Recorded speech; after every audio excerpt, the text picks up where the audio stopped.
छांगुर के घर के पीछे गुप्त कब्रिस्तान का खुलासा हुआ है। मैं उसी गुप्त कब्रिस्तान के झाड़ियों में खड़ा हूं जहां पर ये कई लाशें दफन हैं और आप देख सकते हैं कि ये बगल में छांगुर का वह साम्राज्य है जिसके अंदर बुलडोजर चल चुका है और उसका आलीशान घर अंदर खड़ा हुआ है। लेकिन यह खुलासा कैसे हुआ कि छांगुर के बलरामपुर स्थित घर के बगल में या घर के अंदर कब्रिस्तान की बात है। दरअसल एक पीड़िता ने यह गवाही दी, यह बात कही कि छांगुर की बात न मानने पर छांगुर ने कहा था कि इसको बलरामपुर वाले कब्रिस्तान में दफन कर दो। बलरामपुर घर के बगल में जो कब्रिस्तान है, हाथ पैर काट के इसको दफन कर दो वहीं पर, देखता हूं इसके योगी और मोदी इसको कैसे बचाते हैं।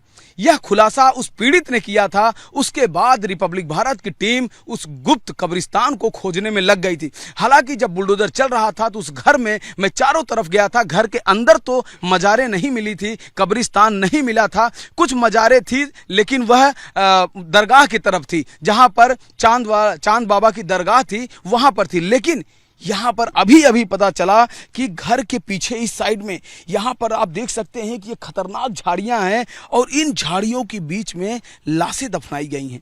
आप देख सकते हैं कि 1 लाश, 2 लाश, 3 लाश, 4 लाश, 5 लाश, 6 लाश, कई ऐसे शव हैं जो इन झाड़ियों में दफन हैं। यहाँ पर अंदर जाना भी ठीक नहीं लग रहा है, क्योंकि किस पैर के नीचे कौन सा शव आ जाए यह उचित नहीं होता है। लेकिन आइए मैं कुछ पक्की मज़ारों को भी दिखाता हूँ।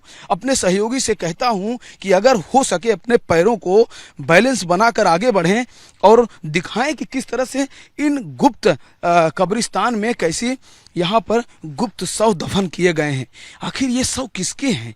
क्या ये आसपास के गांव के लोग हैं या इनका कुछ अता पता भी है कि नहीं?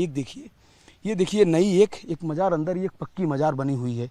आप देखिए यहाँ पर किस तरह से ये पक्की मज़ार है। देखिए एक मज़ार यहाँ पर है, अब देखिए ये बनाई गई है और कई शव दिख रहे हैं यहाँ पर। अगर संख्या देखी जाए तो इस गुप्त कब्रिस्तान में यानी घरों के बीच में आप देख सकते हैं कि चारों तरफ पक्के घर बने हुए हैं, नए नए कंस्ट्रक्शन हो रहे हैं और उस कंस्ट्रक्शन के बीच में एक प्लॉट के अंदर झाड़ी है। झाड़ियों के बीच में ये पक्की मज़ारें दिख रही हैं, पक्के शव दिख रहे हैं। ये देखिए ये मज़ारें दिख रही हैं यहाँ पर चारों तरफ। आप देखिए, आप अगर जूम करके देखें तो एक ये झाड़ियों के बीच में देखिए एक ये दिख रहा है शव और आगे देखिए वहाँ पर दूसरी वो वहाँ पर दिख रही है।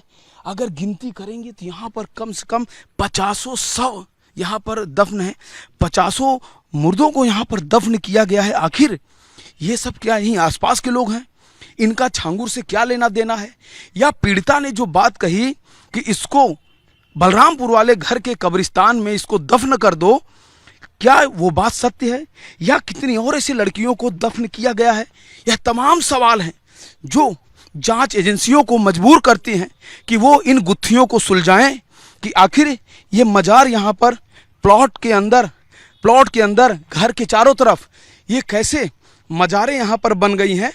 ये बहुत बड़ा सवाल है।